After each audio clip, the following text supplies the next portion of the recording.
అబ్బా, అప్పుడే కోసిన ఆనపకాయలు ఎంత బాగున్నాయో కదా. ఇవి వెంకటాపాలెం దగ్గర తోటలో అనమాట ఫ్రెండ్స్. ఇవి మేము హైవే రోడ్డు దాటి ఇలాగ తోటలోకి రావాల్సి వచ్చింది. గూగుల్ మ్యాప్స్ బైక్ మోడ్లో ఉండిపోవడం వల్ల ఆ తోటలోంచి తీసుకెళ్ళింది. నిజంగా చాలా మంచిదైంది. చాలా హ్యాపీ ఫీల్ అయ్యాం మేమైతే.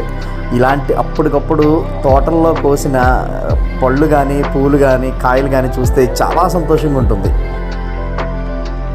ఫస్ట్ టైం డార్జిలింగ్ వెళ్ళినప్పుడు వెస్ట్ బెంగాల్లో అలా వంకాయ తోటలో ఇలాగే అప్పటికప్పుడు వంకాయలు కాస్తే అడిగి మరీ తెచ్చుకున్నాం. అప్పుడు కొనుక్కున్నాం. కానీ ఇక్కడ ఆనపకాయలు చూసి చాలా ముచ్చటేసింది. నాకైతే స్పెషల్గా ఆనపకాయ పాలు అంటే బాగా ఇష్టం. ఆనపకాయ పప్పు నెయ్యి అంటే ఇంకా కుమ్మేయచ్చు బంగాళదుంప వేపుడుతో. మా సంతోషం చూసి ఆ రైతులు కూడా ఆ కాయలు ఫ్రీగా పట్టుకెళ్ళమన్నారు. ఓ 2 కాయలు. ఎంతైనా మన దేశానికి రైతే రాజు కదా. అది ఇలాంటి సందర్భాల్లో ఇంకా స్పష్టంగా తెలుస్తుంది.